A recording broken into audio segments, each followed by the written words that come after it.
President Duda, it's such an honor to see you again. You have been such a tremendous, I think, leader on the world stage. I can't imagine putting the 10 years in there. What are you most proud of? Good morning, Rita. Thank you for your very nice invitation, and I'm very happy that we could sit here and talk about these most interesting but also most busy days and years of my life when I was president of Poland for I've been president of Poland for 10 years, yes, 2 terms in office, and that was, some moments were very difficult, you know, pandemic, full-scale Russian aggression against Ukraine, very, very, very difficult moments, very harsh decisions. But I can say I'm satisfied. Poland still exists. Yes, thank goodness, and my father's very proud. Poland still exists after these 10 years, and is, in my opinion, Poland is in very good shape. And the average standard of living is much higher than it was in 2015 when I became president of Poland, when I was elected. So I can say I'm satisfied. Thank you. Well, I know the world's been very impressed with what you accomplished. I think about so much history. You also had a wonderful relationship with President Trump. I know you talk about this in your book. And President Trump has accomplished so many things. It's 300-day mark for his second term today, 8 peace deals, but yet Russia-Ukraine is the one that has not been solved yet, the big one. You understand it all too well because you understand Poland is right there on the border, as the world knows, of Ukraine, and we understand the history, of course, with Poland and Russia.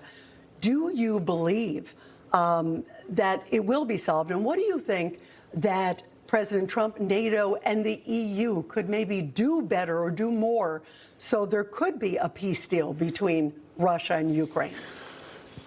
You know, these years of cooperation between President Trump and me were years of in my opinion, great success and great achievements in Polish-American relations.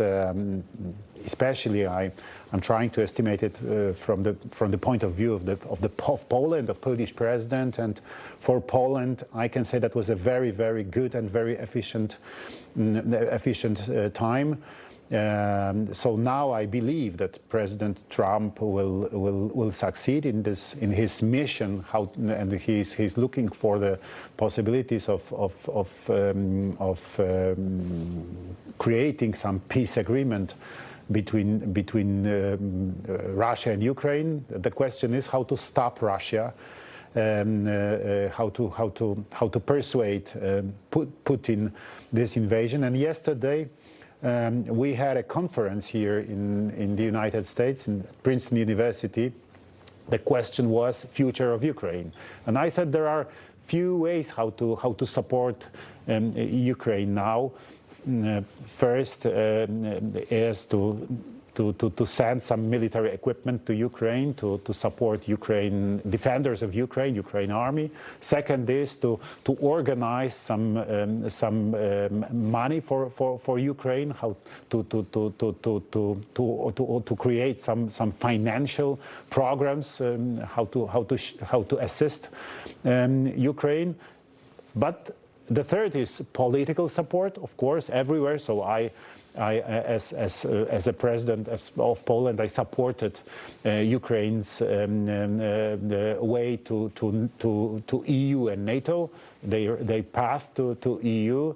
They started the candidate for the membership in European Union, but the also very important and very efficient way how to support Ukraine is to weaken Russia, to find solution, to find tools and weaken Russia, because Russia is the enemy of Ukraine, and Russia had attacked Ukraine before 2022, because you have to remember with Crimea, that right? Yes, that the war was started by Russians in 2014 when they started to occupy Crimea and when they started the war in Lugansk and Donetsk. Do you believe, yes or no, just very briefly, do you believe that he will achieve peace, that President Trump will achieve peace?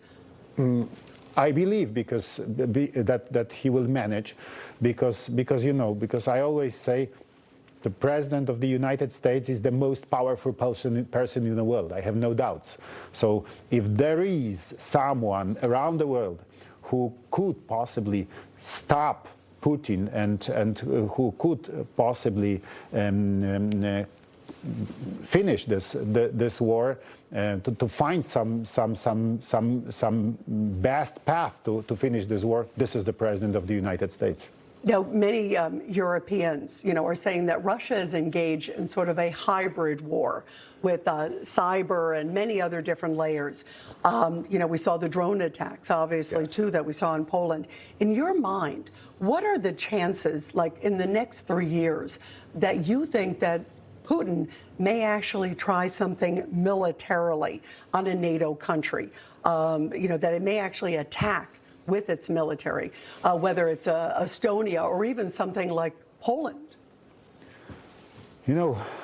Some kinds of hybrid attacks, this is one story. The second story is war. Some people ask me sometimes, Andrzej, it's the president, do you think that Putin is ready to start next war against next country, against NATO country? What do you think? My answer is no. No. I don't believe that Putin is going to start any other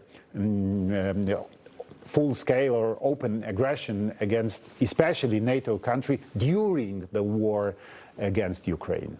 I don't believe that Putin is now strong enough to have two wars in the same time. The question is, what will Putin do when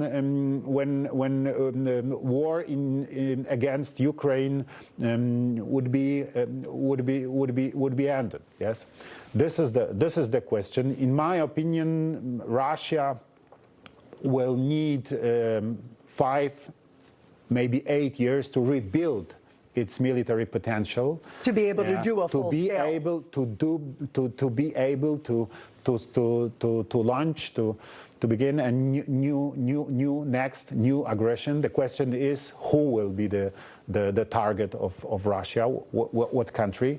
Yes. Some people say Ukraine, because Ukraine after the war, I believe it very strongly, will stay sovereign and independent and will still exist. So some people predict that he will try to attack Ukraine again. I don't know, but what is the most important for me? We have to modernize our army. I'm talking about Poland. So we Poles have to modernize our army.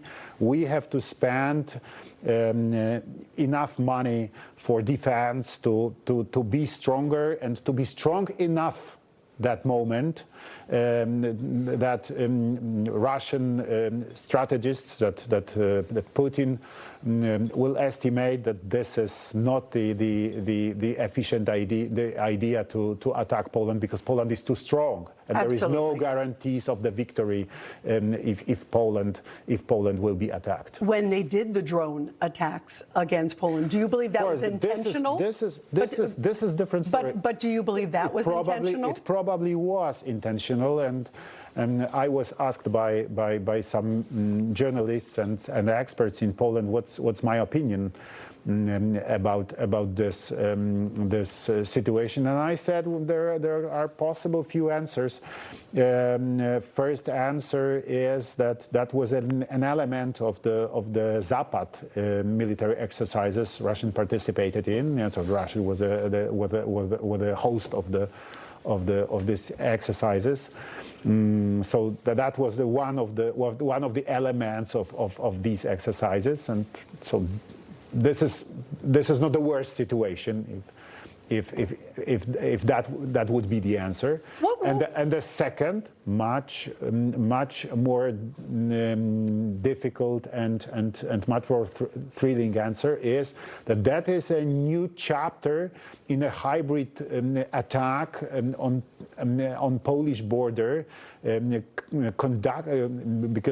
because Russia and Belarus, the Kremlin and Belarusian regime, they have been conducting permanent attack, hybrid attack on Polish border.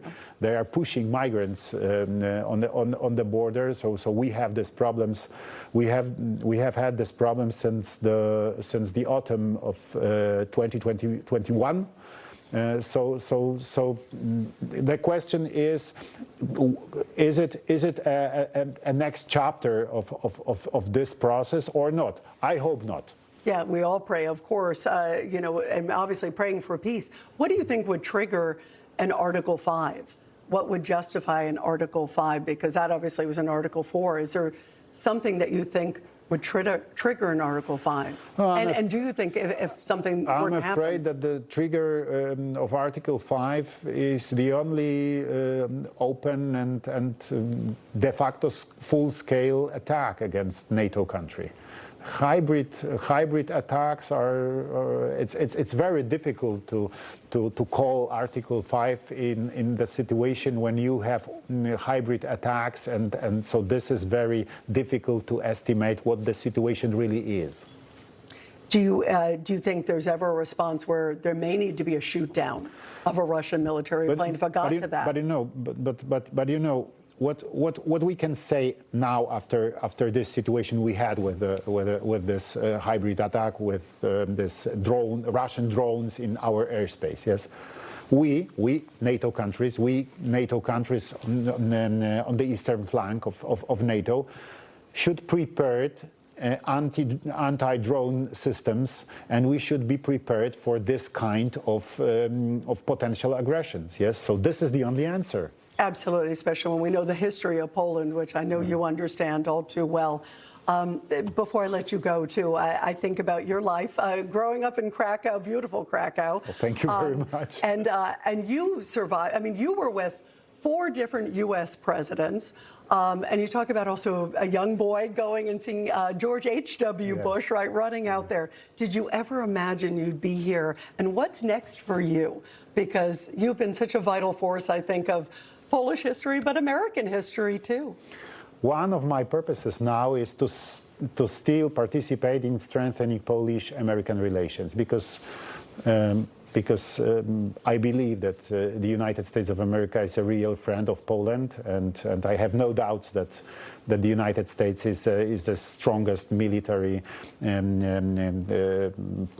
superpower in the world. Yes, and this friendship between Poland and America is really important from our point of view. But I also try to convince my American friends and students at American universities, at Princeton, for example, that this is the place in the world, Poland and Central Europe in general, where America has its own very important interests, and there is an excellent prospect for American companies to invest in that part of the world, because people want to develop, people want to strengthen their own potential, and I'm talking about people from this part of the world. Yes, so people are very ambitious, and this is, in my opinion, one of the best ideas to come to our part of Europe to see the business opportunities and to decide to